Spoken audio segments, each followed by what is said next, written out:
Welcome to SpeakEasy 54 with Angie Thomas and me. Sorry, always about me, right?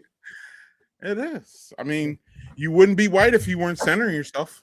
True. I got to represent, I guess. At least we got all the white slander out in like minute one. Oh, do we? We're gonna get more later, I'm sure. Oh, we're gonna get more actually. Yeah, you already. Speaking of white, oh my god, Doug, what do you have to drink? Because I'm all over the place here. Yeah. All right. Well, I'm going to start with the Mexican lager that I got here. This is from Bittersweet Farm Brewery out of Franklin, New York. This is called Arroyo. It's a Mexican style lager. Interesting label. 5.4 ABV. Mm-hmm. So start a little light tonight. I got a big Horkin one later, so I won't go to it. Oh. Yeah. Yeah. I don't know if y'all gonna like what I got. There we got a little Baron Flow glass. That's appropriate for the guest. I think so. And I can do a nice aggressive pour on this because the glass is so fucking big. Not a milk tube. It's certainly not a milk tube. But I mean, nice foam. No, you know I love the foam on the beer. Love it. Give me all the foam. Literally, give me all the foam. Mm-hmm. That's really tasty. A good solid Mexican lager, right to style. Tasty, really good. Lime? Not much lime. Like just a good Mexican lager. I kind of wish I had a lime. That would have kind of added a nice little zing to it. But I would just grab the beers. But and that's what happens with those Mexican lagers. Sometimes it has that lime in it. I prefer a little bit of lime, Doug. Right? I mean, do you know? Because that sets it apart from the light lagers and the blondes and creams and all that. You know what I mean? Yeah, but it's got kind of that sort of Dos Equis sort of flavor. It's not like I usually, if I'm going to drink Dos Equis, I drink the dark one. This is more like the standard Dos Equis. But that's why I'm like, man, a lime would just hit the spot with this. So really good. The dark Dos Equis. Amen. Amen. All right. Hello. Hi. Hi, welcome to the show. Wait. Why you got a stereotype with the lime? Really? I don't know. Because I started the whole thing with, started the whole broadcast with white slander. So I might as well just, keep it going. So what we are going to keep on going is it will be remiss, Doug, if I didn't talk about yesterday's we brewed our beer for the class of 25 collaboration. All those breweries there. Some of them couldn't make it because we had sickness and we had family things come, and that's fine. But we are all going. They're going to make sure that they, we get their kegs, and so Joe and I could run around the state in May, visiting them all. Shout out to all of them. It was a great time. So this was what it looked like after the day. We had just a really, really great time just spending together. And what Joel and I really loved about this was the networking that was done with the men and women here. The women here, which I'm very I just love that. Obviously, I'm a diversity guy, right? So of course I'm going to love that part. We ended up so this is what it looked like on the tank there. So it was just great seeing that, seeing my own and our own beer there, something inspired by me. So that's always great. This would not have happened without the guy on the left, which is Scott from Vault 202, and he's holding up his diploma that was designed by our own JHG. We gave out diplomas because they all graduated into the brewery realm last year, and that's part of the whole collab. And then to the right, there's I call him my partner, but my partner in brewery crime, Joel Geyer. Y'all should be familiar with him. He has a inspired segment here, and he's been to 18,100 breweries and That man has been everywhere. Thousand State. Yeah. Oh, we do love it. We do love it, Daniel. We do. And Scott is just great. He Scott actually did his time, Doug. Did some time at Omegang. Oh, in my neck of the woods. Awesome. Absolutely. Scott is well traveled. He is just a smart beer guy. And he approached me about this. He started the collab by approaching me and saying, "Yo, why don't we do a collab?" And it's funny because I was like, he was like, "Why don't you were talking about doing a top 5 and you think that Vault was one of your top 5 from last year," which it was. And he's like, "Well, why don't we get them all together and we brew?" And I was like, "Dude, that's a weird idea." Like, I didn't say that in my head. Love it. Well, I said it's a weird idea. How are you going to get 5 breweries together? And then we end up with 9.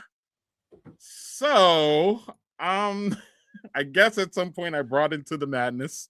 But Scott was like, "Man, we can figure it out." And at some point, Doug, I just realized that, like, if this guy who has all this brewery knowledge, he wants to kind of wrangle 9 breweries together, I guess we'll go in and wrangle 9 breweries together. So that was great. So then we networked and we had a good time.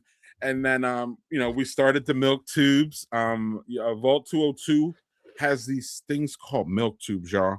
And what it is basically beer foam. And it's in a tall glass and you shoot it down. And here is me and respect to all the brewers, but to me, this is Tracy from Boulder Junction. And also, look at the lady photobombing in the back. Hold on, Doug, let me finish, please. This is Tracy from Boulder Junction, and she's a rock star. And that is Sarah. I was getting to her. She's the owner of Mobcraft. And Mobcraft is one of those breweries that went out of business and then came back. So she resurrected Mobcraft from the dead, for lack of a better term. But Tracy and I are joining the milk tubes here. Tracy is this. She's our 3rd woman brewer in Wisconsin, woman head brewer. We have a bunch of other brewers, women brewers, but they're not the head brewer, if that makes sense. So she's in charge of all of the brewing in Boulder Junction. And Boulder Junction is Northwoods, so respect, but there's not really. For example, her husband always gets asked, when did he brew stuff? Like, when did you brew the first batch? And he's like, I don't brew, my lady brews. And y'all need to, at some point we're going to get along with this, that women can brew, and women were the first brewers. So we're not, we could probably talk to our guests about all that. But yes, Sarah in the back Sarah's is great. So these are the milk tubes, y'all, lining them up. We were just knocking them down. They're not like, they're beer foam, y'all. So like, you could probably, if your stomach can take the gas, you could probably knock down. Well, how many did I knock down? A lot. A lot. a lot. You see it here. And I was talking in our Speakeasy thing real quick, Doug, about how, like, I think this could be a really a thing for the young folks who are not drinking beer like we do. It's really more like a dessert beer, this foam. It's not like it tastes like the beer, y'all, but it's like it tastes sweet, Doug. The foam is sweeter than the beer is. And when you just put foam in it and then you just chug it like that, it just comes down like it's almost like a dessert. Like you're out, you're eating, you're having a couple beers, and at the end, you take one of these, and it's not gonna, knock you out or zonk you out or anything, because it's not, it's beer foam. It's not really that much, it's not high ABV, I would say. So yeah, they were fun. Everybody asked about them. I will drink them all day. But I just took a snap of me and Joel again with the work that we both put in. Whether it be visiting, whether it be the networking, whether it be talking to the brewers, whether it be all the things that have to happen for a 9 beer collab. I couldn't have done it without Joel. It just would not have been possible. So shout out to my man. And my bad. That was the last. That was the last slide. So, question for you though. Is that? Yeah. I would suspect that it's the same as the beer, but I would also suspect that it's lower than the beer. That makes sense.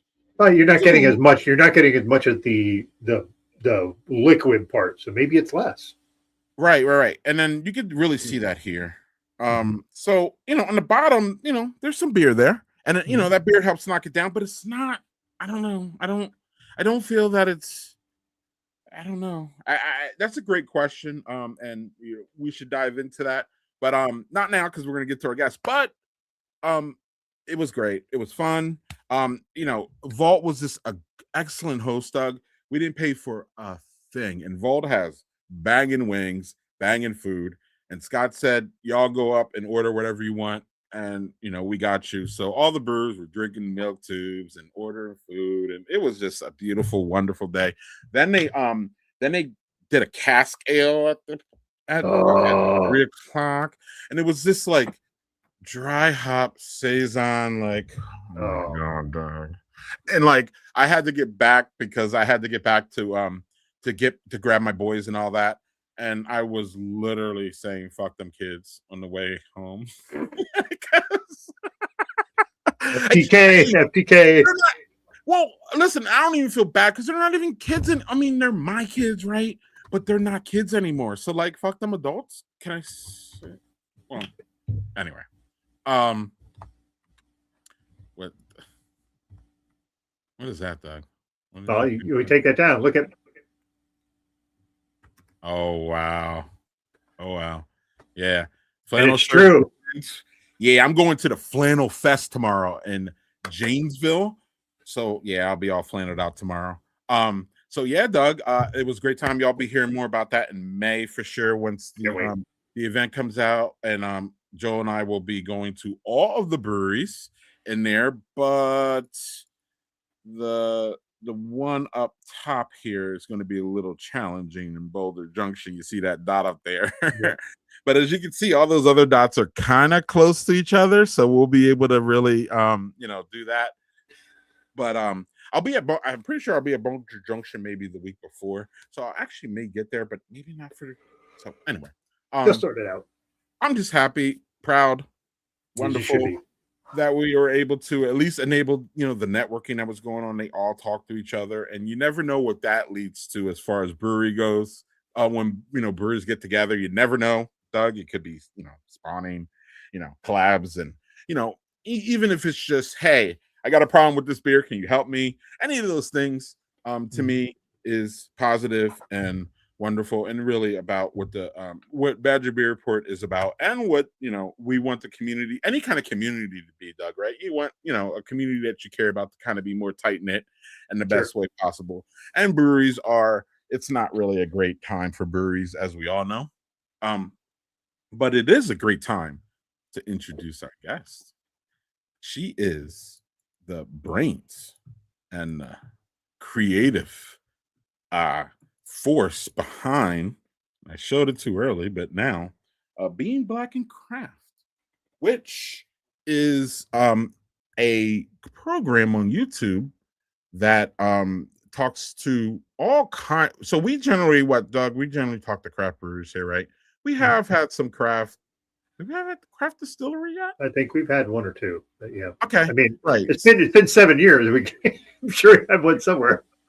Yeah. And she doesn't just talk to craft people. She talks to people who are in craft, and people who who are inspired by talking about Black people in craft, and all that. So before we bring on Angie, though, one person who is near and mostly dear to our heart, Doug, is our co-host, and she has some word. This is some words that we would like to share to Angie. Hey Angie, I'm so sad that I missed you. That you and the guy.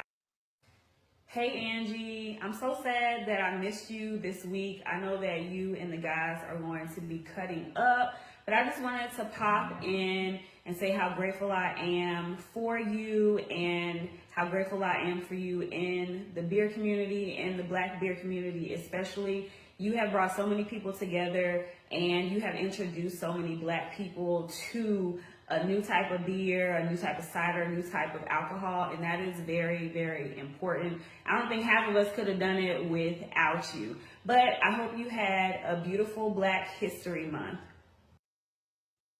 Boom. And with that, we bring on Angie Thomas. Thank you, Angie, for joining us. And thoughts on what you just saw and everything.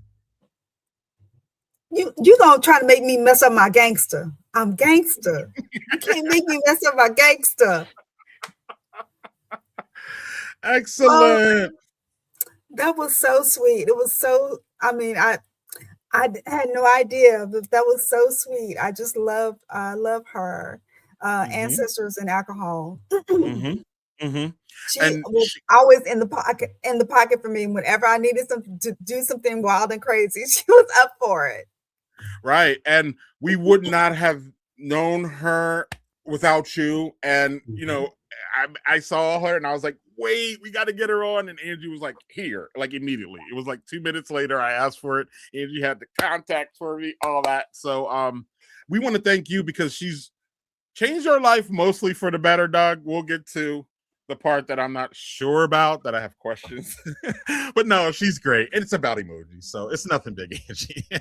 But yeah, she's just been you know, she's been profound here for us, honestly. And awesome. Doug and I really, I wouldn't say struggle, but Doug and I you know, obviously didn't have a Black woman voice, and she is that for us. And we're just so grateful to you and grateful to her for, you know, coming around and bringing that Black woman excellence to our broadcast that, you know, clearly Doug and I can never do. So shout out to Black woman excellence on this Black History Month. Shout out to Angie.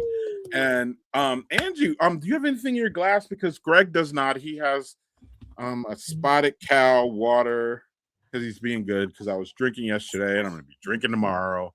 So I'm sorry if I'm not drinking, but I hope you are. So I didn't have anything during the happy hour, but I went ahead. I was like, I don't have any beer in the house. I really didn't necessarily want to do liquor, but I had something in my decanter. I still had some wine, and it's really opened up a lot. Really chocolatey. It's a Malbec, which is my favorite red wine. I really never liked red wines before, but I like the spice and the flavor, the chocolate notes that have really truly opened up on this wine. So this is what I'm going to be sipping along with my circle as well, my water.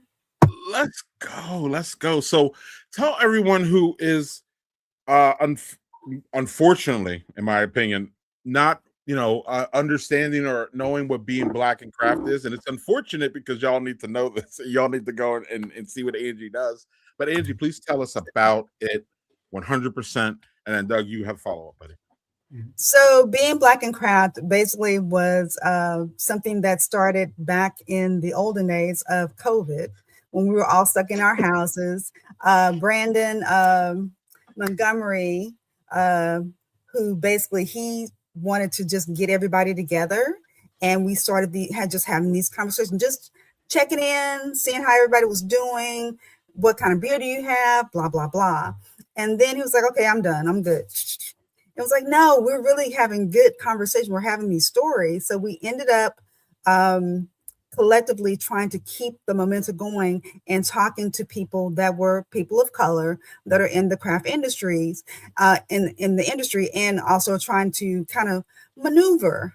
How are you getting this done? How are you getting your supplies? How are you getting capital? And, you know, instead of trying to reinvent the wheel, we basically shared our stories, like, okay, you know this, and you know this, and you know this connection. And so that's how I kind of morphed into a conversation into being a actual podcast, because it was on Clubhouse. Clubhouse still exists, but I could see where it was dying.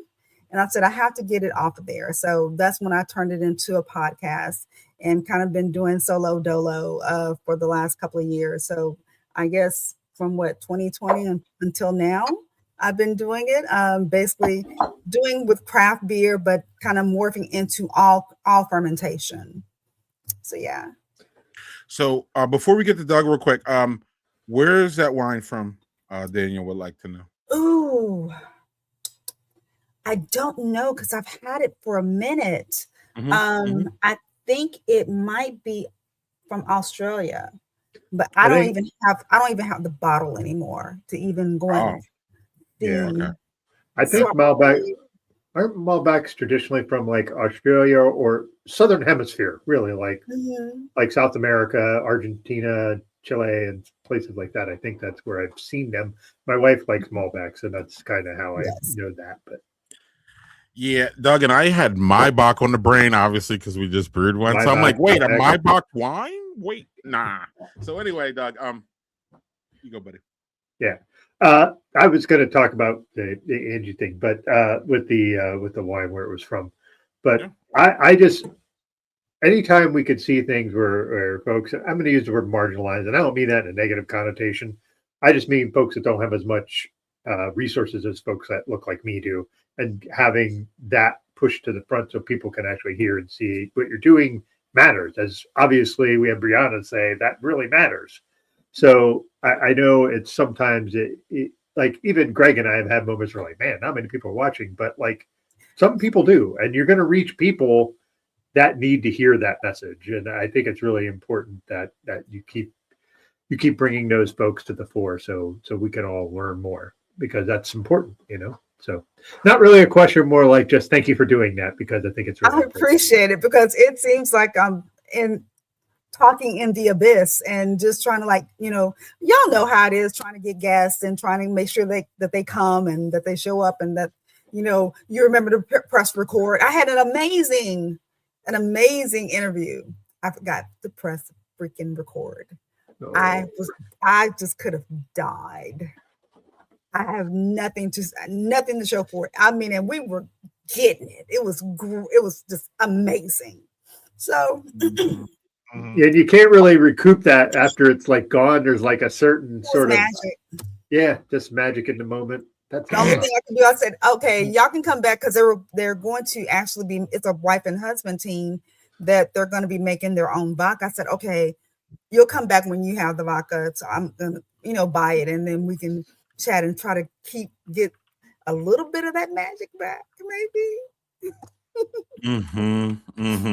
Well, Doug knows famously within the Speakeasy, one of our first Speakeasies was, Doug, remember that? And then I forgot to record it. Remember that? That was very early on. But remember that, though. Like, I was feeling Angie's vibes on that one. Yep. Doug, who was that again? I can't even remember the guy. I can't remember. I can't. Bruising, the Bruising Banter. Oh, no, that was when it was because we were just started to figure out if we were going to do Discord when we switched to Speakeasy.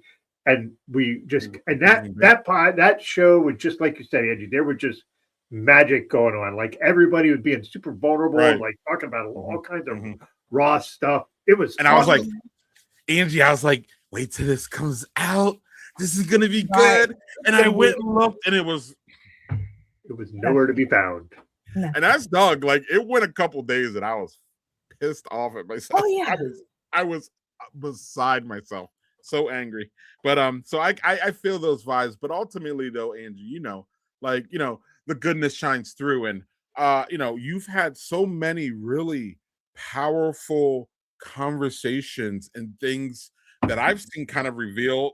Sometimes how this is. You go live, and sometimes you're talking, and then sometimes wait, I didn't even and we do I know you do your research, because I could tell by your questions and the way you go. But sometimes those spontaneous moments are really it. And do you have any ones that off the top, because I'm not going to ask you what your favorite guests are, because again, I think like Doug and I say, every guest brings something kind of different, so it's almost being like, well, this one was better than this one. But it's actually more about, to me, was there any surprise guests or anything that you walked into the interview and then you just came blown away, even with the research? Or is anybody that and also too, I think that would be a good segue for you to talk about the one. So when people want to go back, sometimes it's hard when you have a big library to what do I start with Angie's library? You know what I mean? Right. Angie, how many? I'm sorry, I asked a couple questions there. So how many are we in? And then, do you want to speak about any powerful guests or any ones that surprised you or, any of that? I'm trying to think. Honestly, that's one thing that I messed up royally on was trying to categorize the number of episodes. I've messed up, and I was just like, okay, I'm just gonna do this is session, for 2025 or 2026, kind of like that. I'm trying to think who was just like so memorable that just had me on the ropes as far as like thinking. I think probably one of the best ones that I remember was the one that I did with a friend of the show, Bruce and Banner, with Lou, and we had a psychologist on the show, Mo, and we were talking about just everything with being vulnerable, talking about our parents, talking about being, me being an only child, and as me and Doug were talking about before we got on death, because it's just me, so I have to basically like, yeah, you need to know where this paper is. This is where our plots are. This is da da da da da. I was like, I don't want to hear all that, but it's just the reality of life. Yep. And then dealing with, being single, wanting a mate, stuff like that. Because mom was like, oh, I just want someone. I want you to find someone very soon and just get married because I don't want you to be alone. But, she doesn't know that the dating pool has pee and poop in it. So it's on fire. She doesn't know that. It's not like it was in 1970 where they just went and got some chicken and they fell in love. So, I don't know. Pee and poop in their dating pool. I'm not even going to go there, Doug. It's on fire. Listen, everybody I know who's dating now and just talks about like dating apps, it's just like a dumpster fire. And I'm like, man, I am glad I am married. I am not in the midst of any of that nonsense. I don't have to deal with any of that. Mm-hmm. I just go to the gym. I don't even. I just no, Tyrese, but not directly, but just in general. Just in general. See, and Tyrese has the ghost. Yeah, a lot of guys love to ghost people. So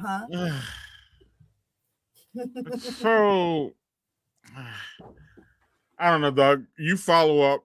You're probably not going to follow up with the dating because you're lucky you haven't dated in like a bunch of years. So no, good on you, buddy. I'm not going to. So there's that. But you're still dating your wife. Well, we don't view that as dating. I mean, we're honestly, Greg is, and I've said this many times. Greg and I are like, you see me and Joel together, and we are like on top of each other all the time. Like, it's so romantic. Okay. Yeah, I'm very like we're very into each other, which is a good thing. But that's a very good thing. Yeah. So Doug, are you romantic though?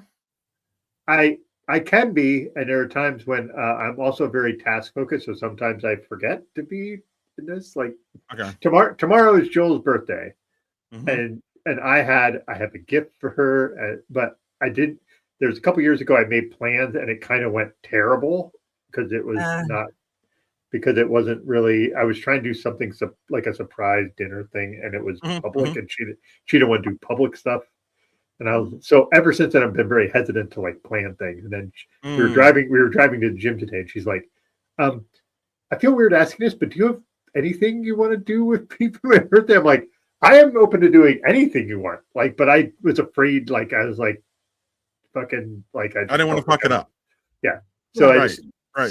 But like, that was more like me being worried that I was going to mess it up more than I'm not. Like my romance things are daily things that I do. I get up every morning. I make sure I take the dog out because it's super early in the morning.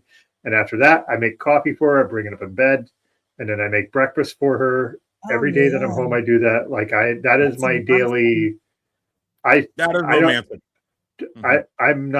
I'm not like I'm going to do here's flowers and all. I'm going to do the daily things that in and out that make you know that I love you and care about you, and that's what I do. And that's what really counts. Yes, Look, definitely. aww. I am. Hey, yeah. So that is true.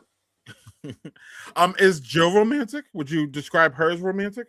Yeah, she's Okay. romantic, and it's a different way because we do things Right, that right, make each other happy in different ways, and right, it's right. there's Romance looks different to everybody. Like, if sure, that makes sense. sure, Right. and the the one thing, and this is off tangent, so sorry here, but he said, Amani said that's the daily work. I don't ever view that as work. Ever. Like, I think people do the thing where they're like, marriage is really hard, and I'm like, not if you're married to the right fucking person, it isn't. And I think that's what he's kind of. I think that's the work part. Is what he. You know what I mean? It's Yeah, not just it's like not just the Valentine's holidays and Day, like birthday. You know what I mean? Like those are nice days, but like, yeah. And I shouldn't have to wait for my birthday to know that you care. Thank you. Yeah, exactly. So thank you. Yeah, it's just something where I don't ever view what I do with her or my life with her as any sort of work. Like, I just don't. Yeah. And but again, I'm lucky. I have a partner that we completely get each other. We communicate the hell out of things. But we also were in super shitty marriages the first time around, and we're like, we're not doing that again. So we just kind of took the lessons we learned and just kind of built on it. You know, like I said, I'm rambling here, so apologies, but that's kind of just I will talk all night long about how much I'm in love with my wife. So let's just keep that moving. But I think I just want to clarify. You know the context. I think our boy Amani's talking about as far as work yes, goes. I do. You know what yes, I mean? I do. He doesn't mean it's like labor work, if that makes sense. It's just more like, you know what I mean? Like you when people say you have to put work in your relationship, that kind of thing. Like, you know what I mean? You have to like, you have to be strategic. You know what I'm saying? It's not like, again, if it's like taxing and laboring, you're in the wrong relationship or the wrong person, or maybe you should, you know what I mean? Like if it's that way, but definitely. It's a muscle. It's a muscle that you have to continue to work on. It's like something that if you don't exercise, you lose muscle tension. So it's something that you have to kind of keep on with. I like that analogy. So Angie, you can always come back to if you want to even say, hey, I remember a powerful interview that I like. So Angie, but I don't think you answered the one of my 6 questions that I threw at you, so I'm gonna come back to it. So as far as far as being Black in craft, what would you say again? Because I got this question once recently, Doug, which was I went on your website and like it was a Badger beer person, right? And they found the Badger beer people. So Badger beer people are over here, and Daddy Porter people are over here, and generally they don't connect. But Doug, they've started to connect.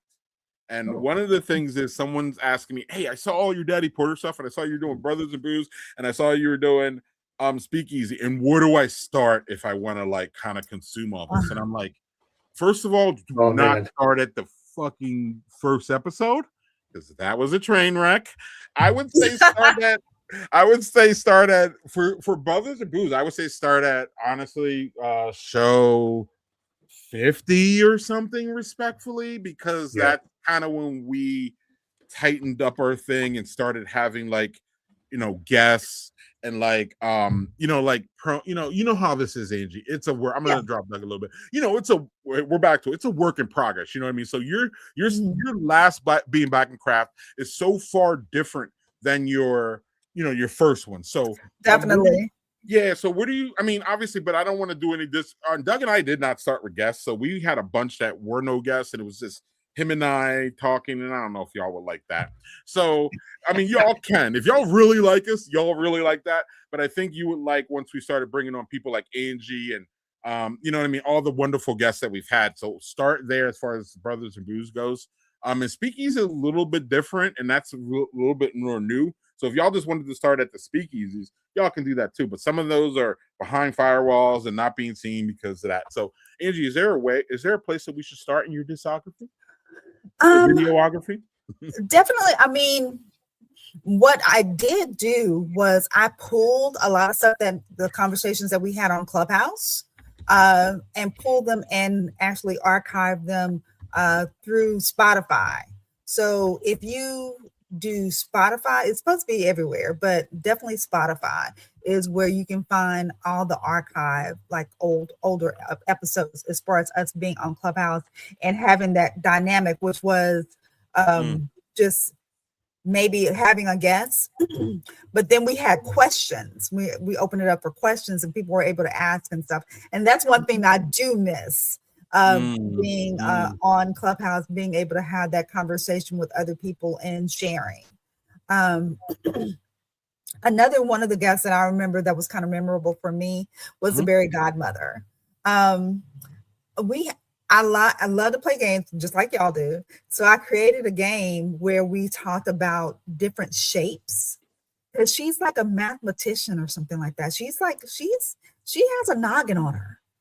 And we talked about different shapes, and I wanted her to tell me what that particular shape, what kind of beer would that symbolize. And I've got some trapezoids, like octagons and stuff. And she was ripping through there. She's like, I really like this. And she said she's going to use it when she does her beer classes. So that was really fun doing that. Cool. What's up, Doug? You gotta follow up in a second beer. Yeah.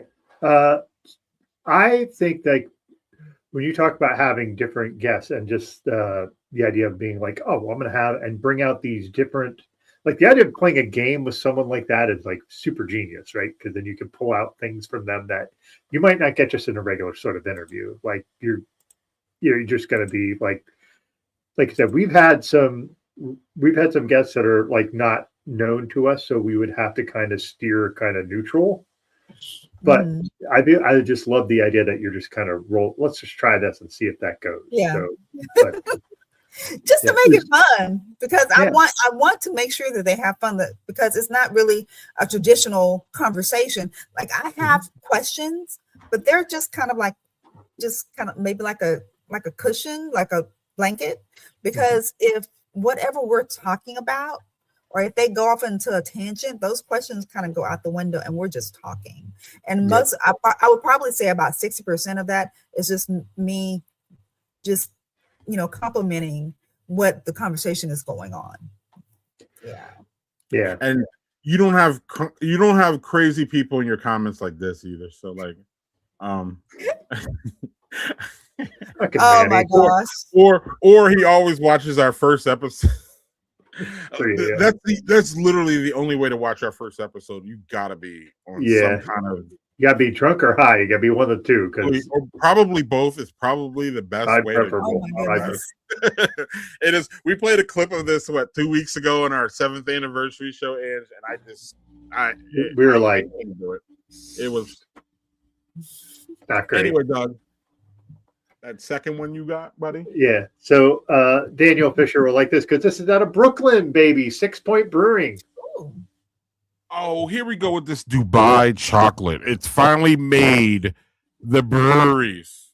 Can you do the Dubai chocolate, Angie? I've had some. Okay. And it's okay. It's okay. Yeah. I'm not a big chocolate person. I'm not a big chocolate person. What's that green stuff? I'm scared. Oh, it's pistachio. Yeah. Oh, I like pistachio. Yeah. So it's pistachio and chocolate. Basically, that's what Dubai chocolate is. So okay.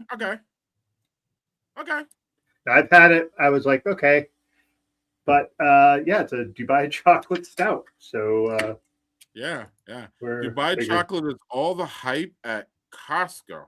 Yeah. Okay. I saw it. Yeah. Yeah. Oh, so Manny said that Manny says that he's parking lot directing traffic for a Black History Month event, and he's like smooth. He's like, good play, Black people, for getting me to do this. And I was like, that sounds amazing, Doug. What did you got? Yeah, nice glass. Doug, do you want to tease a future guest with that glass? Oh yeah. I believe May we're going to have one of the creators or the creator of the Black is Beautiful beer idea. Marcus Baskerville. We're going to have him on in Okay. May. Yeah, so that'll be fun. So, Yeah. Has he ever been on yours, Angie? I did an interview with Marcus when he was as he was the president of MB2A. Did a short interview with him, but yeah, he's around the corner because I'm in Plano and he's at Windmills. That's Frisco, Plano, around the corner. This is a brewery that he works at, so he's just a little, a couple steps over. If I need to see him again, they were actually supposed to be doing we were going to be doing a bottle share for Black Beer delegates, and but the brewery, well, the restaurant, because it's a restaurant brewery, it's more of a restaurant than a brewery. Windmills, they rented it out. That's what happened. Yeah, he's at Windmills.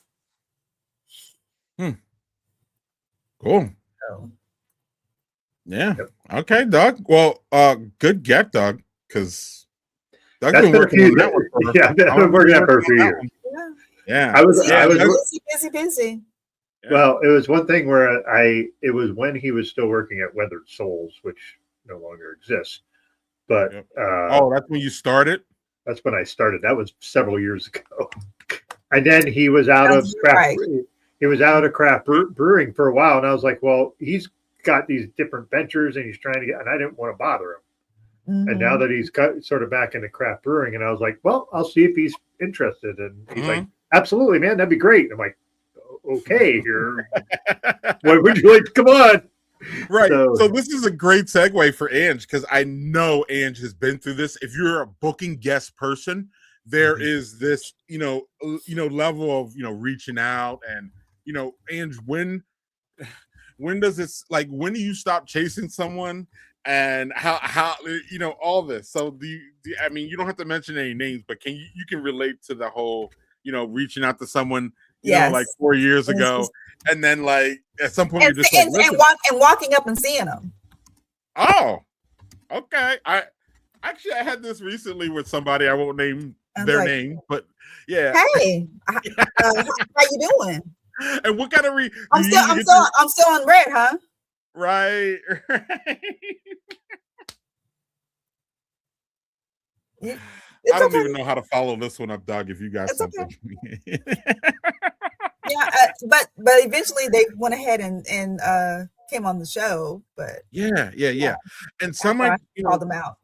Yeah, and some though just kind of get left in the ethos. Doug knows, and then some just double back, or sometimes you see them at an event and they're like, "Oh my goodness, I want to come on your show," and I'm like, "That's cool." Like, no disrespect, you still have the link, so it's cool. Yeah. Like, it's not, we're all, and Angie, you do Mondays and we do Fridays, and Fridays is just a hard. Like, I told Doug once we started doing this, I'm like, don't expect, we can't, any beer person or any beer centric person that we get on a Friday, we should treasure that, because that's just a big, I mean, if you're any kind of beer, you're a beer influencer, you are, actually, we should get into this. Are you still doing, are you still with any brands and getting out there and, talking to people about the brands like you've done so many times? And, a lot of those are on Friday nights, Ange. And you're definitely one of those people that, like, when you said yes, I was like, yes, because, and this is your third or fourth time here. So it's not like you're, but at the same time, how it is hard, booking guests. I would assume that it's easier on Monday nights. Maybe I'm wrong. It is not. Okay. Just like I'm sitting here, with my fingers crossed that the person that I booked is going to show up Monday, because I sent, I'm sending an email because I want to advertise, but I've stopped. And unless I really, really feel like I know, I've stopped advertising, because it seems like a letdown, or people start coming and say, I thought you had a show today. I said, I thought I did too, but they didn't show up. So I just, I put a reminder, give them a link, give them an official, hey, this is your day. Set up a Google link with the link to get in, send them a reminder. This is a gentle reminder. And still no reply. So that's why I'm just like, will you be here? But I've had more success with people across the water. Like I just had a show. I haven't put it out yet. I did go live, but I haven't put out this particular episode because it's supposed to be a compilation. I wanted to do it for Black History, but it didn't pan out. So I'm hoping that I'll get it all done for Juneteenth. But he was in London, so 5 o'clock my time was 10 o'clock his time. I was like, ooh, that's kind of late. But he was like, oh no, I'm so sorry, love. I was in traffic. I was like, oh, there's no problem. I'm just elated that you showed up. But after the first or second time that you get let down, you get a little bit of tougher skin.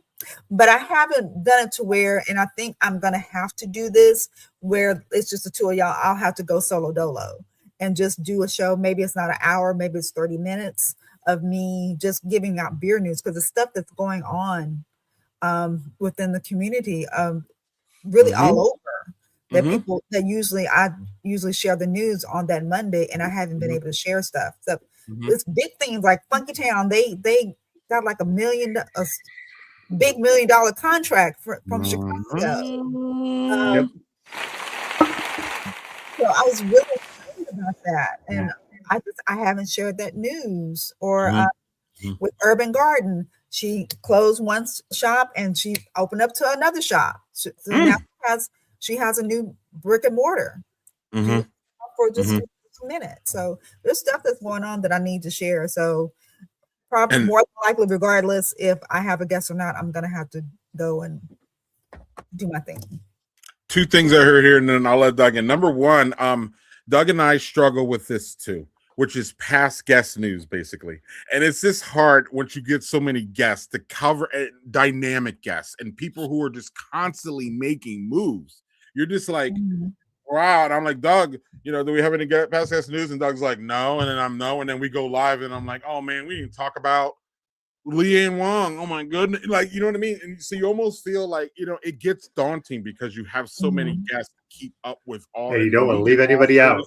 We get authors and all that. And then number two, this what you described is much easier in Doug and Greg land. Reasons because it's Doug and Greg, meaning we can just go on and just BS. It's just a different thing if it's a one-man show. I do a one-man show on Badger Beer Report called on Tap, and it's just me talking about the taps that are around Wisconsin. And there's just some Fridays that I'm just like, nah, it's just not happening. And this is really easy to be like, fuck it.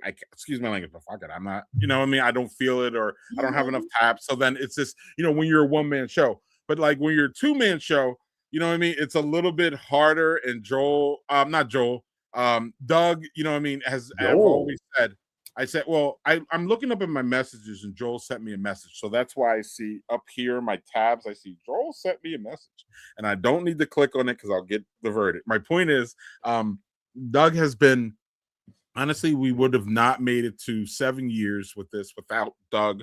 I would have probably quit 5 years ago or 4 years ago and just moved on to the next thing. I have attention span orders. And I also like creating things, Angie. I like creating things. I don't know if I like following suit and doing all that work.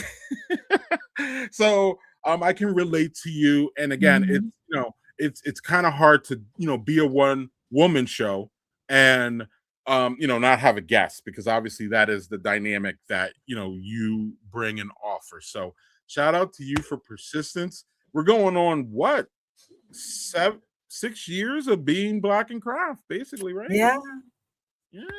That's persistence, lady, and that's persistence by yourself. Like that is this, Doug has his own show, and it's been a year now, Doug, or something like that.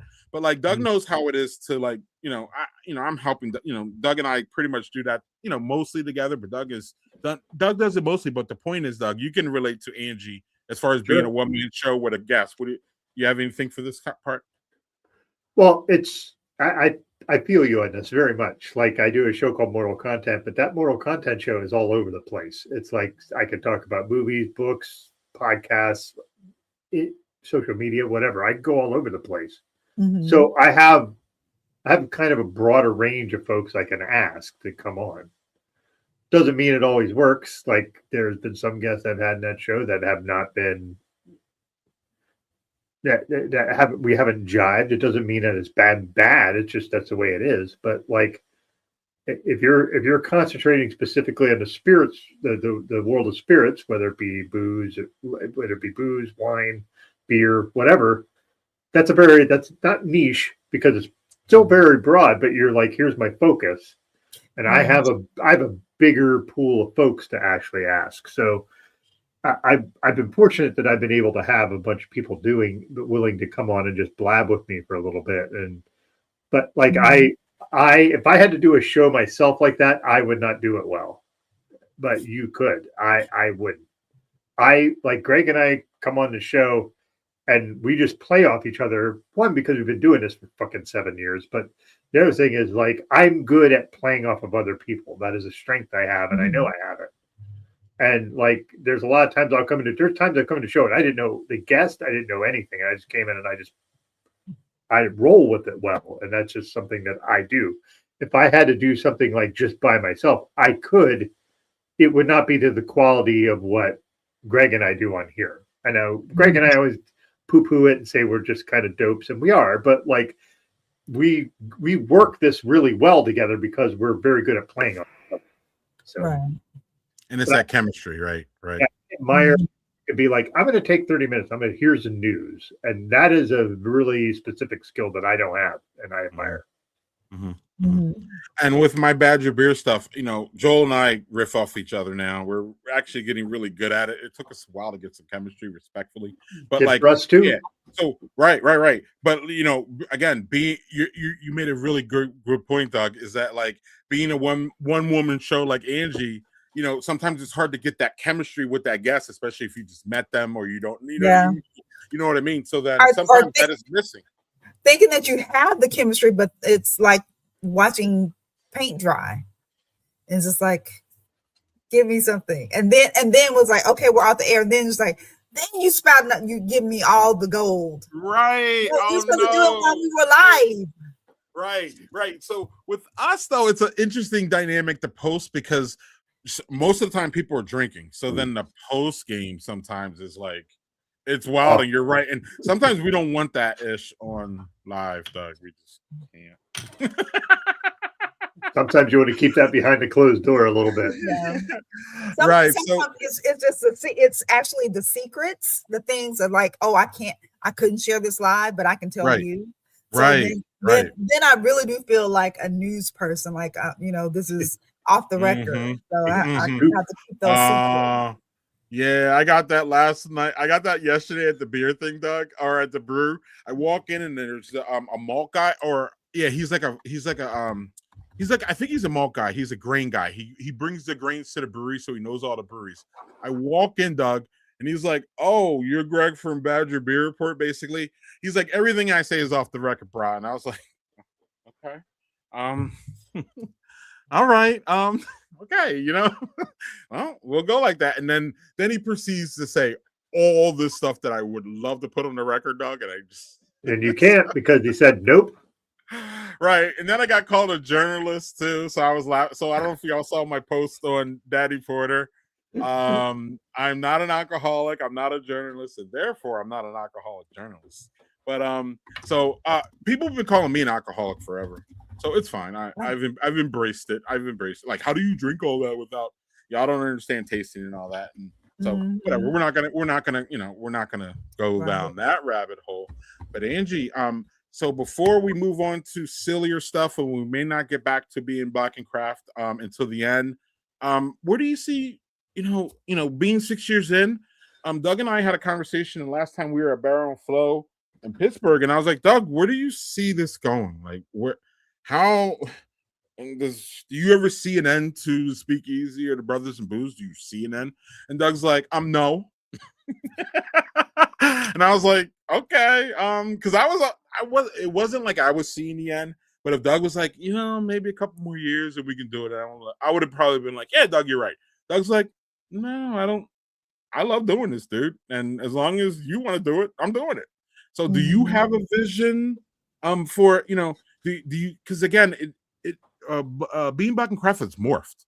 I mean, morphed from, Clubhouse to YouTube. So do you, where do you see this going? If you see it going anywhere, you just keep trucking, or? Well, I guess what I'm seeing now, especially with trying to not necessarily have the same people, and it's a small like collection of people. It's it's less than 1% that are in the craft beer industry. It's even less in the spirit side. So my thought has been, and I say Ashley Randolph is the person that kind of put it in my head to kind of branch out, and branching out as far as like just dealing with craft, period.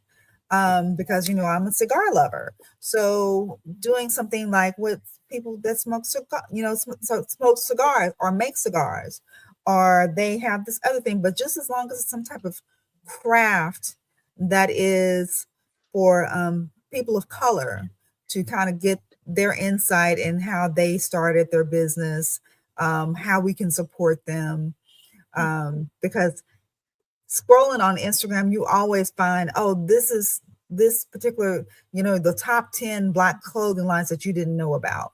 And it was like, oh, well, I would love to know about, find out who these people are. Yeah. Gardening. Yeah. Yeah, Bonnie. I mean, it could be anything. It could be anything. So that's where I'm thinking if it is to morph, that's what it would morph into, as far as being just craft all over. But it's kind of odd trying to see that because of my tagline. We don't apologize, recognize our influence on craft beer. And so how do I do that and kind of move over? So it's still kind of in my mind, but for right now, I would say within the next 3 to 5 years, it's still going to be just being Black and Craft, where it's dealing with fermentation. And me trying to get out, basically be out more to those wine events, those spirit events like Tales of the Cocktail, and getting those people in and to get those stories. So what I recently did was reached out to Jen Price with Practice for Action. I said, hey, can you put a call to action for people that would like to be interviewed and talk to me? So she did that, and I got some nibbles. So that's what I'm going to use for that, as well as getting some people from Tales of the Cocktail, which is they usually have it in, I think it's in New Orleans. It kind of skips around. But yeah, I'm trying to think of different things to get those news stories out. Well, that's good, because I'm hearing that we're going to be getting more and more Beanbag and Craft. So, yay! Doug, you got somebody? Yeah. Sorry. So I like the idea of like branching that out, like, because craft just doesn't mean craft beer, craft liquor. Craft could be a lot of different places. It could be like Amani mentioned, gardening. It could be, hey, I'm into crafting. Like, just I'm a quilter, or like there could be so many derivatives you could use for that, and I'm here for it. I would think that yes, the thing is you go, well, there's 1% of brewers and less than that, and liquors and wines and things like that. Yes, that is comparatively speaking a relatively small sample size, but you have an opportunity to kind of make that even bigger. And I can absolutely see you doing, like, when I do things like, and not to make it about me, I'm just saying in Mortal Content, I will do things where, like, I don't know shit. Like Friday, this month I had a romance writer on. I know nothing about romance books, and I had a writer who wrote spicy romance books, and she came on. She talked about it, and it was great because I learned from it. And I feel like I could see you completely doing that, just really owning the shit out of that, and just doing it with folks folks of color who are doing different things. And, this, I don't know.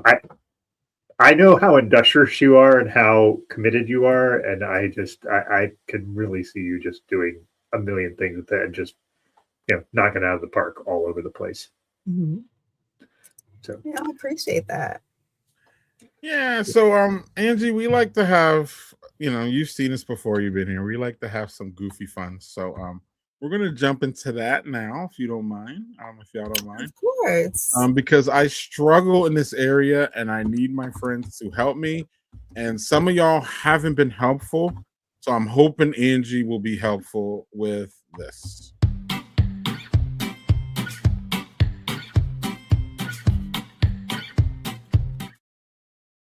So I mentioned that our wonderful or mostly wonderful co-host Brianna is I don't know if you've seen last week's episode, but it was a whole hot mess, and it was a mess that she started, and she needs to own up to this mess. Angie, I'm kind of where Doug. I think we're almost at the point to where we have to start this with this one, because this one is so, excuse my language, motherfucking, I just can't do it. So Angie, let's start with, what does this mean, and is it good, bad, indifferent? I mean, I thought it was simple, but it's clearly not. Angie, where are you at with the thumbs up emoji, and is it acceptable in your life, or will you block a motherfucker like Brianna said last week? Really? yeah. Doug, you want to tell this a little bit, because I get triggered and I can't. Doug, I get more triggered than Doug, and Doug gets triggered. Is it a thumb up the ass? What? I mean, I can't imagine what it is. What it's supposed to be. Then it'll be like, well, when two consenting adults are together. I mean, I don't know. Doug, if you don't mind, Doug, if you don't mind explaining this one, because explain before we get to the Brianna part. Doug, go to the part that Doug has his triggering thing on this too, and this is wild, Angie. This is not straightforward. Doug, where did Doug's angst with this started years ago at this point, Doug? Did. Right. So Doug, you tell yours, and then we'll get into Brianna's. Yeah. So basically, people of a certain age, like you, me, and Greg are probably of a certain age, right? So it's not just me. It's like, all right, cool, great, got it. For my kids, that is very passive aggressive. What? It's almost like saying, like if somebody texts you something and they're asking you a question, you just go, okay. They view that as that. Oh. And Brianna's in her 30s, so Brianna thinks that is a problem. And I was like, it is not inherently passive aggressive. I will fucking die on that hill till I die. But Brianna's like fucking hates it. And she was like, all right, well, I see these messages on Instagram, and then Doug does a thumbs up, and I'm like, and then I realized, oh, it's Doug. It doesn't mean anything. And I'm like, it doesn't mean anything anyway. Like, right. So that's the controversy. The controversy is generational. It's generational. That's how I view that. So that's like that 6'7" bullshit. I don't know anything about that. I was like, and it's not for me to know. Yeah, I'm 55 years old. Whatever they're doing, as long as they're not hurting themselves. Like, so she said, look, so to me, if Angie's like, especially, here's a great one. I when to get Angie here, I was like, yo, Angie, I would love to have you at Black History Month. We got one slot open. Can you make this? Blah, blah, blah. And Angie, is a busy lady. And, sometimes, it took a couple days for her to respond, look up her thing and, do all that. And then she was like, yeah, I'm in. Just, give me a reminder closer so I can put it on my calendar. I got a lot of things going on. And I was like, thumbs up, Doug. And I was like, okay, that means I acknowledged it. And like, it's thumbs. I'm happy that she's there. Brianna said, no, you need to respond to me. And a thumbs up emoji is not a response. It's just like, you're blowing me off. And I was like, wait, what? And it was just so. I just can't, Angie. So I'm wow. right. And then she said, like, I'll block y'all. I don't even care. And Doug and I just lost. And I was like, all right, guess what? You're getting all the thumbs up gifts that I can send you right now. It said like, so he went over to our thread that we talked with Brianna, and he just started thumbs upping like everything. Okay, so I'm an antagonist. You are in the sensible group with this, and we won't offend you or have you like trying to come at us at a conference, because we're going to be down at the Barrel Flow, and Brianna's going to be there. I don't know if you know that, and so I may be Carol's on the Bayou, yeah. Yeah, we may be in trouble. Y'all going to New Orleans? Yes. Oh, yes. Good. Because I'm not. Me in Pittsburgh is too far. It's too high. But I wouldn't be too far. You coming to New Orleans? Yes. All right, then you get to meet my wife that I talk so lovely about. She'll be with me. Yay. And yeah, so okay, we cleared that up. Angie is a sensible thumbs up person, Doug, and we could actually do, we could thumbs up her stuff and not have to worry about getting blocked and all those other things that Brianna. I don't even know. I love Brianna, but like that was just a bridge too far almost. Literally. Now, have you looked at the one emoji? Someone just told me not too long ago, the praying hands emoji is actually a high five. Well, yes, we talked about that one, but yes, I was like, what? Mm-hmm. Yeah, thank you, Angie. Right? No, I use it as the praying thing. Like, yeah, like I hope it happens, kind of thing. Right. Like if Angie, you text me and you're like, yeah, I'm working on this. I'm working on this big guest, and hopefully it comes through. I'll be like, I don't see that. I don't see the hand clap. I don't. Right. So now since we got through that, this is one of my favorites. I don't think we did this one before, Doug, right? But this is one of my favorites, or did we do this one? We did this one, but I'd love to hear Angie's take. Yeah, okay. Yeah. I guess I'm very like just straight lace. It's a check mark. It's a green check. Mm-hmm. Yeah, like it's almost the same as a thumbs up to me. Like, yeah, got it. Yeah. Yeah, don't do that to Brianna though. But anyway, Brianna doesn't like that one either. No, I'm gonna be scared to talk to her. Don't do any emojis with her, and you'll be fine. Just avoid them. You'll be great. Literally avoid them all, like because I don't know what to do with. But so this is this. So Angie, another way, I don't know if I use this all the time. Doug knows it. So Angie, you coming on the show? And Angie's like, yeah, I'll be there, and I marked it down on my calendar. And then I do that. This is what I'll put the check mark on there because I saw you and you checked off on what I was talking about, and I'm checking off to see that you saw that I saw what you saw, and it's positive because it's green, Doug. Right. I saw, like, to me, emojis are the main thing for me in emojis is that I saw y'all's shit, right? Like that is an acknowledgement.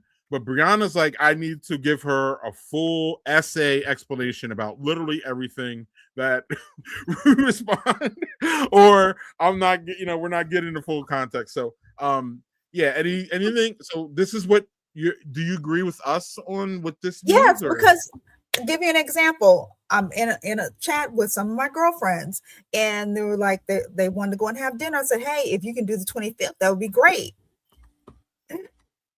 And no one said anything. So on the 25th, it's like I get a text home, are you still coming to dinner? What do you mean? Because no one put a check or a thumbs up to it to say it was okay. So I figured it was like, oh, well, we can't do that. So if I could have got a check mark or a thumbs up to it, I would have known we were good to go. But there was nothing there. So I didn't know. So I assumed that nothing was taking place. Excellent. All right. Okay, that was simple. So now this one may be a little bit complicated, or no? So the question I usually ask is, when is this appropriate? And I can give y'all so many examples when this motherfucker is appropriate. Oh, puppy bomb. Yes, Miss Leia, Princess Leia. Oh, Princess Leia. She was making too much noise. She needs a little attention. And she's definitely not the reason I would use this. But for a good context thing that I've been ranting about, never said anything about, was this wonderful US men's hockey team that y'all still want to idolize. Weeks later, if y'all said, "Hey, did you see Cash Patel in the locker room?" I would immediately do this, and because it's gross, actually. So anything kind of gross gets it. It's not really about food. If Daniel will put in our group chat that he had Malort, it would get that. Definitely. If we breweries that I don't like, we can slam the one that I don't like. If it's Rogue Brewing, which is wonderfully defunct by the way. Gross. No. This correct. So anything that I feel is gross or bad or anything, it gets the gross emoji. Angie, do you feel the same way? Absolutely. Are you afraid? Do you use this one or no? Usually the one that I use is the one that the one that's it's throwing up. The peak one. That's a little bit. The peak one's more extreme, right? Like more gross. It's like the grossest one. Mm-hmm. So the orange Cheeto in charge gets that one all the time. Yeah. Like, if I see the name, it's just that's it. Like I just can't. So I just can't. So Doug, what about this one? I'm with you. Like I will use that sometimes if I'm like, that's really gross. If it's super duper gross, then I use the puking emoji. But if this is really terrible, like what the fuck is this? Like, I'll give you an example. If I saw the head of Health and Human Services jump in an ice bath with jeans on, I would use that emoji for. If he was working out in the sauna with Kid fucking Rock, that's a perfect opportunity to use that emoji. Yeah, by the time you saw what that water was looking like, that's not this one, Doug. That's the one with the puke coming out. Like that's it. You missed it. That you got to do the puke one. You got to do like the whole, you know what I mean? I should have put it out there for that. I should have put those two together, Doug. We're gonna start doing that to put the two really similar ones together, and then we'll just tackle them at once, if that makes sense, Doug. Because we should probably have this conversation with the other one, you know what I mean? And we don't, but y'all know what the other one. Again, to me, it's just like a level, right? So like I generally use that one the most, and then the other one. Actually, the puke one, there's sometimes I use that more for food, actually, Doug, than I would use this one. Fair. So if you would say, some, I don't know, some goofy thing that, that you probably said over the years, it would probably All right, Doug. You need a break here or you? Yeah, I'll pop off camera for a bit. I'll be right back. All right. We're gonna start the so one of the other things, Angie, to keep this rolling is that we started doing brewery logos and we started critiquing brewery logos. Yeah, and it became fun, and I don't know, y'all are harsh.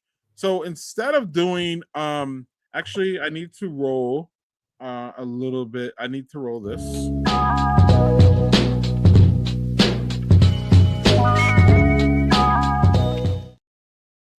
Yeah, that's my partner Joel, and Badger Beer Report, Joel.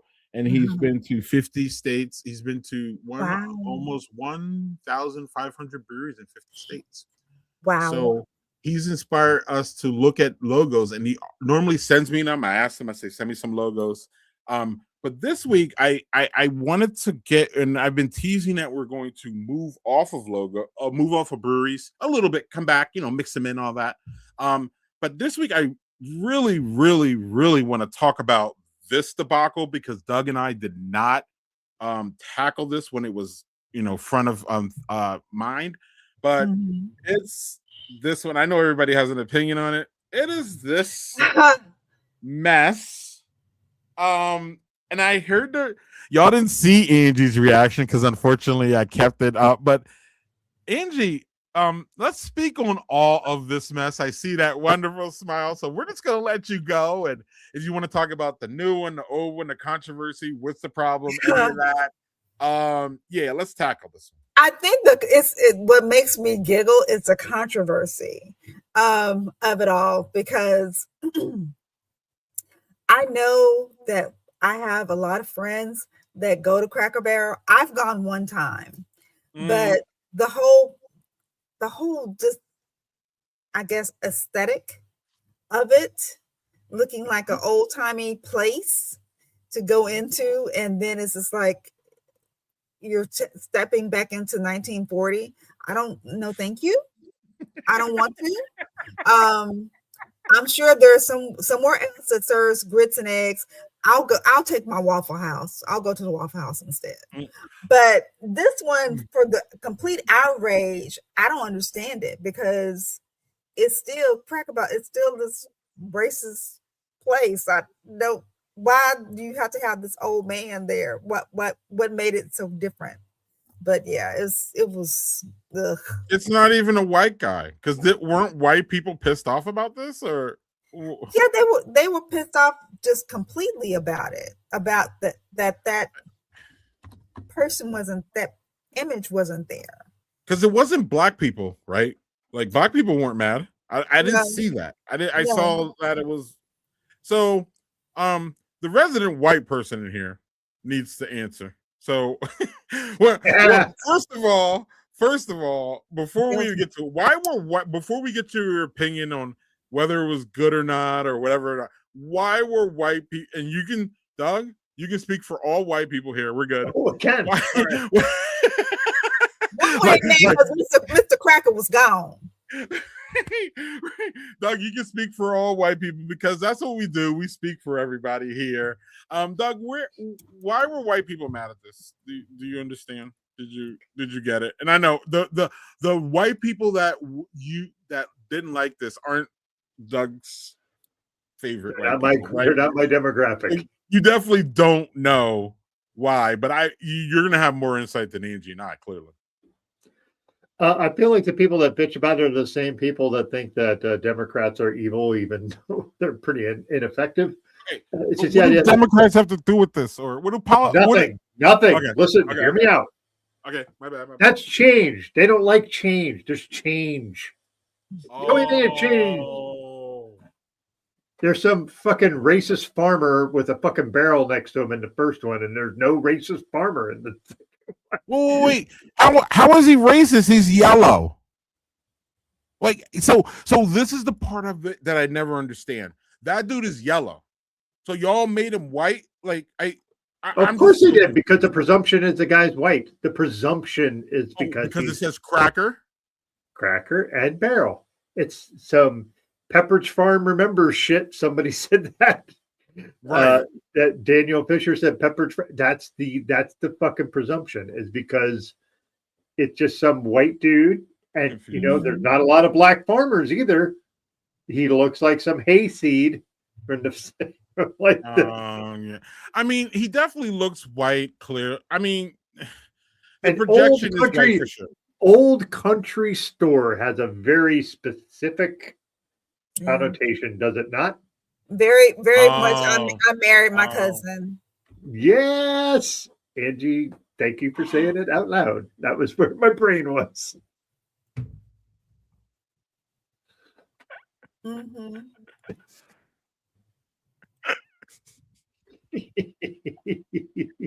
So, actually, while we're here, real quick, just so y'all know, Cracker came from white people who were making fun of other white people. So don't be putting Cracker on black people like y'all white racist people love to do. We didn't start it, And we use it only because y'all started this shit. Y'all started the cracker shit. Go to any of your AI or Google and anything, put it in, and you will quickly find out that we ain't in charge of that shit. That is literally white on white crime. So enjoy your crackers, guys, because cracker, I especially during this dust up, Angie, I don't know if you saw it. There was the racist people coming out saying, well, crackers are, a racist slur. White people. Oh my God. And I think that's part of this, Doug, which is like white people know what cracker means. And we're not talking about the ones you eat. White people know. So then I think that was part of it for me, Doug, which is like they didn't like their cracker being changed. So do we have change? No change. No change. None. Well, remember they hated Barack Obama because he was for hope and change. Remember that. Don't forget that too. Angie, you had something? No, I was just saying that it looks more sleek and like new, and so that they was like, no, absolutely not on my watch. By golly. And Angie's right. I didn't see it before she said it though, Doug. There's like a little removing of like that old school, like let's go back to the 40s where women and black people were way more repressed. Well, I'm not sure actually. Not sure actually, but there's that idea of the older, the longer we go back, make America great again and all that fucking horse shit, right? Is make America more racist again or make America more misogynist again. Women, right? Actually, the 40s were women able to have bank accounts in 1940? I'm not sure. No, actually, I'm not. That wasn't until the 70s. Isn't that a coincidence though? Because again, Angie made the 1940s reference, but no. We're not, like going back, Angie, made the 40s, which is a great reference, but it doesn't even have to be back that, that far. It just has to be back far enough that, civil rights didn't happen and, women's rights didn't happen and all of that. You know what I mean? So that new one, clearly removes that, that guy and that, I don't know, y'all nailed that old country store part. I didn't see that. To me, the new logo is better and it's more welcoming and it's cleaner and it's more scalable. And as someone who's been doing logos recently with our friend JHG, I mean, that's what you kind of want is a sleeker, cleaner, less messy logo. And that's what I see on the right. So, of course, respectfully, white people don't want cleaner, non-messier, generally speaking. They want everything to be messy. Look at what they voted for twice. Any comments on the logo, the actual logo, Doug? As opposed to the shit around this one. The thing is one, I will say very, very specifically, I will never eat a Cracker Barrel because my wife's ex-husband had a quest to try to eat at every Cracker Barrel in the United States. Wait. Say that again because I missed it. I was looking at a comment and I shouldn't have. No. My wife's ex-husband wanted to eat at every Cracker Barrel in the United States. That was his goal, and he's a very MAGA guy now. Like, yeah. So, excuse me. One. I don't even know how to cut. I look like Angie has something. So when you're done, I cannot wait to hear it, Angie. Oh, okay. No, I'm just trying to figure out why would he want to do that. Yeah, because he's white. They're literally all the same, though. What else? It just their food is not very good. It's very processed, and I'm going to stick it in the microwave and throw it out to you. And that's, hey, for some people, they like that shit. Eat what you like. Salt and pepper to taste. Yeah, well, can you please put that? We need to put that one back up. Yeah, the Cole looking at his wife with another man. And a black man, no less. It's gonna be that. It's gonna be ha ha ha.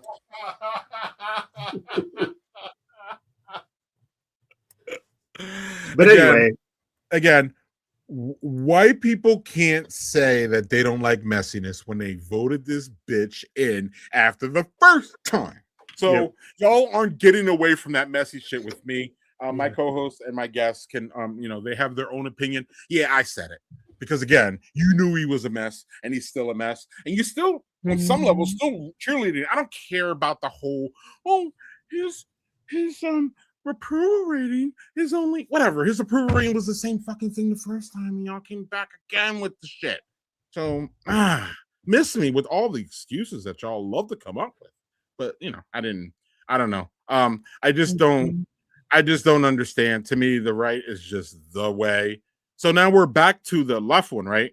Is that where yeah, that's where we're at now, but I think the right one's much better. But anyway. Yeah. I mean, yeah. Okay.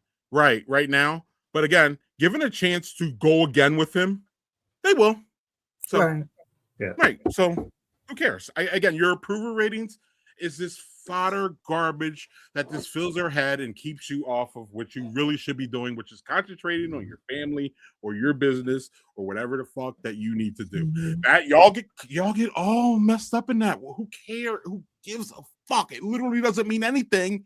But people run, and I just can't, Doug. And this is why I just can't do the politics, because it's just so messy and stupid, and half the shit really never means anything, and it's just fodder and shit for y'all not to, understand that most of these men are pedophiles that is proven and all that. But we're gonna get into some dumb logo and some stupid fucking approval ratings. Those approval ratings aren't votes, because when we vote, we see what happens. And again, I'm gonna get to Doug in his third beer so I can calm the fuck down and be cordial in front of my wonderful guest. And yeah, what's the next logo? There isn't any JHG. Yeah, I thought that would be enough. And that's it. There were two there for JHG, and I knew we were going to get into, I thought it would be great for Angie, because I would love to hear a black woman's opinion on this, actually. Yep. So that's what we got. And Doug and I we never really got into that. I think we skirted around it a little bit, Doug, but we never really hit home on the bullshit that was this. So I hope that your beer's not bullshit, Doug. No, I hope not either, because this is one I've never seen before, and I found it at my local grocery store. It is a Belgian beer from Martha Quad. I have never heard of this. I like Martha's good. I mean, that's is that a... Let me read you the side label. Wait, look at the wait. Show us the cap again. What does the cap say? Crazy Brown. Okay, I thought it said crazy woman. Yeah, I thought it said crazy woman, and I was gonna. Each bottle has crazy, wild, or there's one. Let me just read the side, then you understand. Wait, Doug, look at that. Yeah, that is. If I can pull something up that Daniel's never seen, that is an accomplishment. So on the side here, it has a little thing, and let me just read this to you, because this is the part that I have to get this because it's fucking ridiculous. Martha, taste life with an exclamation point, and it says, "What you're feeling today? Wild, crazy, or sexy, or extremely happy, or just not? Would you like to be tougher or a little less busy? No matter how we feel or would love to feel, there is always a Martha that fits our mood. There's a Martha in every one of us." That is the side label of a Belgian beer. A Belgian beer. I feel like those people had no idea what the English language was. I just said, let's put some words together and put it on the side of the bottom. I'm confused. Are you, Angie? When you let AI type your information. Oh.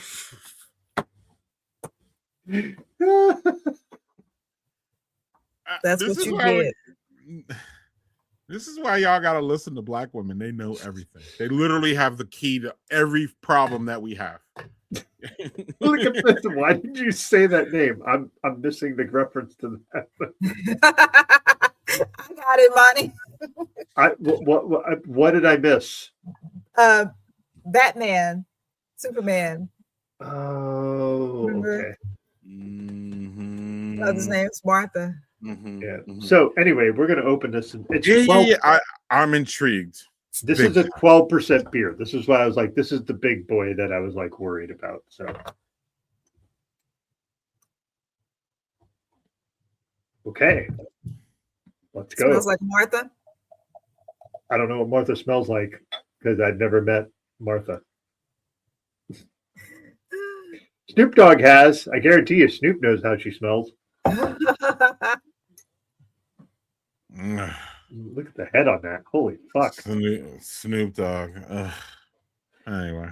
I know it's your favorite, Greg, but so this is listed. What's funny, it's not listed like they don't describe it as a Belgian quad. They describe it as a strong dark ale, not as a Belgian quad, which is interesting. So, Doug, we gotta get tasting notes. My bad. Oh, I don't like how you made this face. It almost tastes like a barley wine in a way. It's really sweet. Was not expecting it. They also at Wegmans they have a triple and a double, and I actually think the triple would probably be better. I just bought the quad because you don't see a lot of quads. Like I don't see a lot of them. So, man, that is like I said, so it's a little sweeter than I really expected. I really expected that to not be as sweet. Like it's almost like having like not that it has syrup in it, but it's almost like, oh, I had this and it had syrup in it. I didn't realize it. Like it's that kind of sweet. Yeah. So poor Martha. Yep. Right. Doug, in our chat, you said you have something that you wanted to say to Angie. Oh, did I? Yeah. It starts with I feel like. Did I put it over in So I'll say it. Go ahead, Doug feels like and then you can expound, Doug. Doug feels you got it, Doug? No, go ahead. I'm missing it. Doug feels like Brewgether and the Wine Concierge will be great on your show, Angie. Have you ever had them? The Wine Concierge, yes. My brain is thinking that I've had the Wine Concierge on, but I did see that, and I did put it over and made a note so I could reach out to them. Definitely. Yeah, and I have contacts for Brewgether because that's Ale Sharpton and his wife. Okay. Yeah. What do they do, Doug? Describe it a little bit. So Brewgether is like this thing. It's interesting because they were at the last Barrel Flow, and they had they basically take black farmers and pair them with breweries to try to make ingredients to go between the two, and it was really interesting to hear her and have this one black farmer on who's an urban farmer, and just how they are able to figure out how to what do you need to this brewery wants this ingredient. All right, I'm gonna grow this in an urban farm setting to allow that to grow so that it can be used with an urban brewery. But Brewgether is just a really cool organization. The Wine Concierge, she just focuses on anything that is black owned, that's wine, liquor, or beer. And we've gotten Libco's. I've gotten Libco's beers from there. So shout out to them. Oh yeah. Okay. Liquid Intrusion, thank you for distributing their beers. So it was just a thought. I think both of them would be really good to talk about it. I remember when I did a report as far as the collaboration when they started using her to get their beer out, but I don't think I've had an opportunity to actually speak with her. She's amazing. She was great on her show. Really, really cool. And they both fit into Angie's lane for sure. For sure, absolutely. And that Brewgether thing is just so unique. And also obviously Ale Sharpton, just shout out to him. Actually, there's a past note, Doug, that we didn't do. Shout out to him for 30 years of doing what he does. And I don't I'm not sure if you know Angie, but I don't know. I don't think I would be right here without Ale Sharpton being an inspiration. He was the first Black blogger person that I saw, and I was like, wow, I can do this, really. And I was 30 or something. I was, I mean, I wasn't some spring chicken. You know what I mean? I was like 30. I don't know when. I forget when. How long is Daddy Porter been around? Is it like 10 years now or 15 years or something like that? So like he was just profound as far as like, and I was just like, damn, look at this guy. He's out here doing this. This is great. I could do this. And I just don't think people understand. And we heard from Brianna before. Like, I don't, I know white folks don't understand that representation means a lot to us. And seeing people do, you know what I mean? Seeing people do the thing, and do that work, like like Amani, brought up. You know what I mean? And that's, again, Angie, coming full circle. That's why your work is so important. Even if that number, when you look up, when you're talking to somebody, doesn't feel like it's, like, yeah, you're, screaming into the ethos. But also too, Angie, too, there's a level of like, especially when you go live, at least for us, Doug knows, at least for us, our views triple after our live. Our live isn't, you know what I mean? Our live is not the full. People generally catch us later than they catch us live. And we understand that because, again, we're, alcohol, we're brothers and booze. People literally thought we were just a beer show. And, we evolved from that. And that was why it was partly easy, at least for me, to drop that name. In fact, Doug and I were talking about dropping the name before. I'm not sure if you know the series of events that led to us doing Speakeasy from Brothers and Booze, but that was basically me not wanting to do Brothers and Booze again. And in fact, I wanted to shut the whole thing down right after the election, Angie. Literally the night of the election, I did not want to be in front of anybody's camera, nor do I really, and I've grown a little bit, nor did I want to talk about the orange Cheeto and how much of a disgusting, filthy, idiotic douchebag that he is. And so I didn't really want to go through all this, excuse my language, but I just can't with this guy. And he's so evil and nasty. And he just brings out the nastiness in everybody. And I waited a day, and then I told Doug I wasn't really into doing this again. And then I waited another day. I'm pretty sure it was Thursday of that week, and we were supposed to go live Friday. And I got on the phone with Doug, and I was like, we shouldn't do this because we can't lose our community during this time. So maybe we should just rebrand and go like underground to like Discord, where we both can feel that we could talk, because Doug is not marginalized himself, but Doug has marginalized kids and a wife. And we're not, clearly I'm marginalized all over the place. And outside of being a man, of course, which I'm not marginalized at all. And I have male privilege. But because I can, walk out of the house, Angie, generally speaking, and not worry about my safety. Right. Women don't have that. And women, unfortunately, at least in my lifetime, will never have that. So I was, about to shut it down. So that's why we kind of went to the Speakeasy, meaning we can, a Speakeasy, you close the doors and you only invite who you want. And so, yeah. So Angie, I don't know if you want to talk about, just again, like, representation matters. We skated over a little bit, but I really would love to hear, because I know that's part of like the origin of being Black and Craft, right? Yeah, it definitely is. Really just wanting to highlight people of color in those spaces is really important. Getting someone to share their vision and how they go about doing their work is really impactful. As I was saying, the gentleman that I interviewed in London, he was basically he was a photographer, but it was for a lot of work that he was doing with the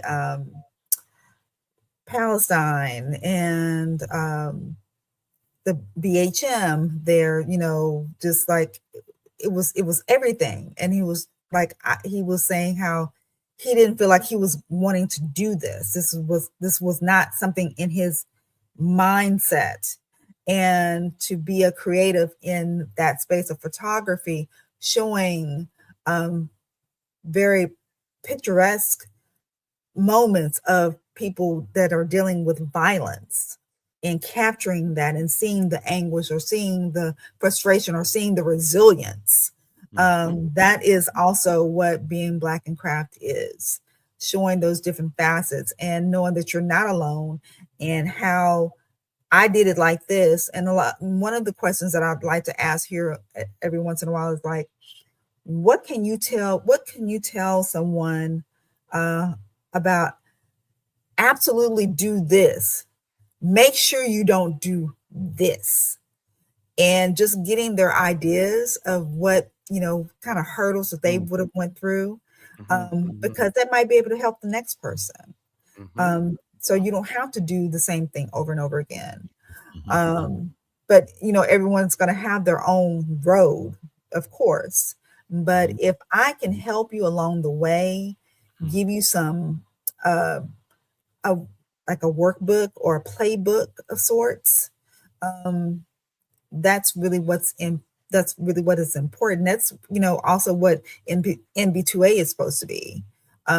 It's supposed to be that network of people. So if I have A and you have B, we're supposed to be able to connect together to get it together and push it through to C. And that's what being Black in Craft is. It's supposed to be like a highlight to showcase those people, as well as give information of how they did things, because it's the same hurdles, especially if you're trying to get a brick and mortar. It's the same hurdles no matter where you are, as far as like getting capital and things like that. So that's what makes it important. And it's across the board too. So it's not just breweries, it's distilleries. And I know you've talked to these people. And again, if you're going to branch to where you're going to branch, you're going to probably hear those stories in the cigar industry, and you know what I mean, in any any kind of industry that Black people are trying to break through. And Doug might be trying to break through and get a question in here. Yeah, I just I'm not sure I have an actual question. It's just more like I really appreciate the idea that you are going to try to allow folks to have their time to come and promote their stuff, and also talk about what really matters to them. Like that question you asked where you're like, what really matters to you? How do you want to see the world progress? And that's the thing, is we want the world to progress, right? However that means to you. But that is different for everybody. The idea of like, so you talked about Palestine and all that stuff. I'm not going to dive deep into that because I have my own opinions on that. My opinions are, we are not doing enough to help Palestinians. But at any rate, that's my opinion. That's my opinion. Nobody else has to own that. But giving folks the voice to say, this is what I do, and this is how I do it, and this is what I am about. And I really want to see you keep pursuing that. And again, I'm a white guy. I get that I have all the privilege in the world, but I want to see what you do and how you do it. And I want to see that keep going out into the world, because we need more of that. We don't need less. We need more. We need folks that do not look like me, who have a voice, and just fucking throw that out. And you may feel like that's being thrown out into the abyss. It is not. There are people who listen, and I am one of them, because I need to be more proactive on promoting those voices, and I haven't been. And for that is on me. I need to actually own that a bit. And so I just want to say, I think what you're doing really has value and matters. I appreciate that. Yes. So Angie, where can we find this lovely content that you put out? So being Black in Craft, several ways. We're available on all listening platforms. We go live on Mondays at 7 p.m. Central, where it's available. We're live on Instagram, YouTube, and Facebook. Facebook is Black in Craft. I don't know how I screwed it up, but it's Black in Craft instead of being Black in Craft. But you can always catch us there live. And then the next day, usually put up the audio where you can listen to it. Spotify, Apple Music, anywhere really. Sorry. Yeah. You can find it Wow. anywhere. So yeah, and hopefully I will have a guest on this coming Monday. If not, I will be doing some beer news for a quick dirty 30, probably. Okay.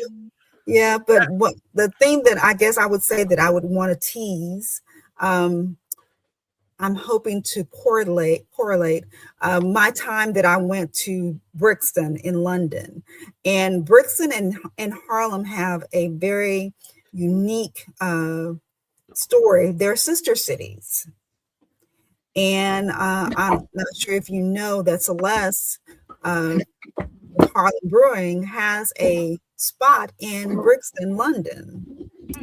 And basically they did a crossover. She went to London, and then some people from Brixton went to Brixton. But we fell in love with, me and Ashley fell in love with Brixton, and they have some rich stories there. So that was the gentleman that I was speaking with as far as doing the photography. He's in Brixton. There's also a gentleman that created his own rum called Brixton. It has a rich history of basically Windrush, 1973, 74, the Caribbean folks came over to London and settled, and they're dealing with the same gentrification as Harlem is. So they have a very similar, unique story. So I'm planning on I'm still working. She's going to be my Marcus. It's so interesting. It's like, so Miss Celeste knows me, but I still have to kind of go through the ropes. Like, okay, now you are, and what are you doing again? So I have to kind of get her warmed up to get her back on the show. But she is get her back on the show again to talk about what she's doing with her book that she did, Harlem Brewing, how she's navigating North Carolina and Brixton and stuff. So that's what I'm planning on doing. Hopefully I'll get it all squared away by June. So I'm going to be doing some that definitely it's going to be some solo entries because I did a lot of research on it. Excellent. One of the things that jumps off at me is that Doug probably heard this. I heard this too. Sometimes they're like, "Yo, why don't you just get Chuck Wendet back on? Like you had him on first." And it's like, it is literally not that easy. No, it is not. No, right. Sometimes you have to work for that second appearance, Angie. More than you had to work for that first. Yeah. And sometimes it's just timing, if that makes sense. Sometimes it's like, boom, yes, Friday, cool, let's go. Sometimes it's like, man, I am busy. Whitney is a great example. We've had Whitney on 3-4 times, Doug. She is always trying to open, but Whitney, come on, she loves us. We love her. But then, she has stretches of like 6 and 7, 8 months where she's just on a set, Angie, and she just can't get out, and she's just busy. You know what I mean? And Doug and I, there have been times back and forth. I'm like, Doug, don't even leave Whitney alone, Doug. Like, stop it. Like, or sometimes like we, and back and forth. You know what I mean? So like, that's always a struggle. And so, yeah. And also too, I say this a lot for us when we're not on, y'all, we have, and Angie has now, Angie has thousands of content hours out there. Doug and I have definitely thousands of content. You know what I mean? So if Angie, doesn't, jump on a Friday or on a Monday or something, please go back to our archives. There's many, we go live, y'all, and I think sometimes people just think the live is, go back 2 years, go back. It's just a lot of Angie stuff, in my opinion, is evergreen. Yes, y'all talk about, sometimes current events, but some of these people are doing the same thing now that they were doing then. And even then, there's always a good story behind it. So even if it's not, even if they moved on, because a lot of our people do move on. We talked about Marcus, but going back to talk to Marcus, or going back in that time capsule to talk to Marcus when he was at Weathered Souls, is definitely going to be a different Marcus than you're all going to see here in May. Does that make sense? I mean, he's advanced and all that, and that's always nice to go and have a look back. It's always nice. And again, most of Angie's stuff is evergreen, y'all. So y'all need to really get on being Black and Craft. And that, with that being said, Angie, did you have something to say? I was gonna say, if you really want to listen to something that's really hilarious, is catch myself and Brianna when we did hood drinks. We did a series of hood drinks, and we drunk them. There we go. There we go. Yeah, baby. Yeah, and our audience loves Brianna. I don't know if y'all know this, and I don't know if Doug knows this, but like views are always up when she's on. So literally always up. So that's great. So before we go here, real quick, we do this.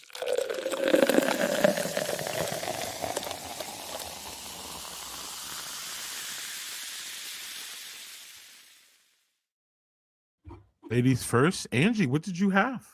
Everybody was really interested in it.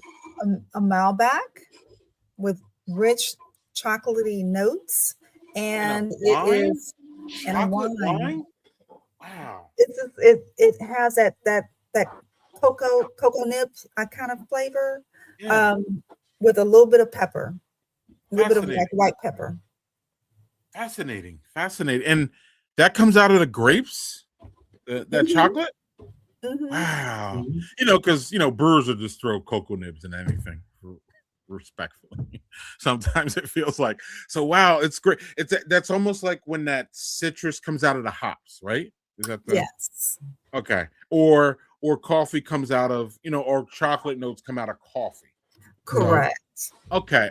And then you can only get that varietal is only grown Doug, down under or whatever we're hearing, or in the southern. You said the southern hemisphere, right, Doug?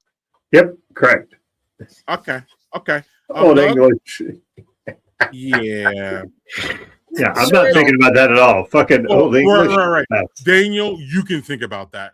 Doug, we're gonna think about what you had tonight. Yeah. So I'm gonna go in order of what I liked. So this was not great, not terrible. This is a Dubai chocolate stout from 6 Point. So this was it was very roasty. There was not a lot of chocolate flavor. It was just very roasty. It's almost like you had a roasty porter, but it was a stout. So no pistachio? Very little. And is it old, Doug? Maybe the pistachio right now? No. They just made it. This is a brand new beer. Oh, so. okay. So cool. All right. So the next thing I had was the. Oh no. It slipped right out of my hand. It was a Martha Quad. That was the quad that didn't taste like a Belgian quad. It tasted like a barley wine. So that was not my favorite. Doug is lucky that ABC's not watching. He got heckled on live. Remember that time ABC? Where I spilled and she was like, "Bah!" And I was like, "Okay, she got you. You should do this." Yeah. So anyway, lastly, the Mexican style lager. This is my favorite thing I had tonight. This was really good. So 5.4%, but really tasty. So all right, and I have no idea who's next week though. I do not know either. How about looking? We're really, really, really bad at this actually. Yeah. Oh, Doug, I got it. So next week, y'all, is one of my favorite dad people. Doug, do you know who that is? No, I'm trying to pull it up and I'm behind you. So. Don't pull it up. I got it. He is okay. Here you go, Doug. He is the dad czar of podcasts. Oh, then it's our Eddie. There could be anybody else. It has to be. That's our Eddie, y'all. Returns. He talks to everybody. I'm surprised he hasn't got Obama yet, but that's coming. I'm going to tell you that man gets guests for fucking days that I don't know. Right. So yeah, Angie, he's just prolific as far as, and he's still going. He's been going for how long now? We don't know. I don't know. Way longer than us. Way longer, Doug, actually. So that'll be fun next week. And Art is multidimensional. I'm literally just throwing in a box as a dad podcast. So he's sneakers and all kinds of culture, cultural things and Star Wars and stuff. So it's gonna be great. Nice. But yeah, he's fun, and he's just a wonderful, great human, and he supports me personally just really hard. Anytime he can do anything for me personally, he does. So that, you know, that kind of thing, you know, obviously in this world, Angie is just invaluable when somebody just, you know, outwardly just supports you and everything. So I know you have your supporters as we do, and Art is one. So yeah, we're missing them. We haven't seen Art. I don't know. We see him like once or twice a year. So we'll see Art next week. But so we'll get to Art next week. Angie, we just want to thank you. We will go out with Angie, and Angie, please just keep striving and killing it, and we will see you in Nolans. Nolans, baby. The city on what is it? I don't know. We will city with great food. That's all we get. City of great food. Right. Yup. Oh yeah, they're coming in, Angie. They're coming in. Yeah. We love Angie. Oh yeah, flannel fest. I'm gonna be wearing my flannel. It's gonna be cold. Oh, look at this. Oh yeah, you'll see April there too. Nice. You've had April on, right? Yes. Okay, right. April. Yeah, that'll be fun. Oh, I missed me some April. I missed her last year. Give me a good April hug. And Doug, I can't wait. So we are getting out of here. It's been excellent. Angie, thank you for being here. We will talk to you soon. We will come, we'll get you back for an update. And stay safe out there and keep pushing the bean black craft. Yeah. All right. All right. Cheers. Thanks, Angie. Bye.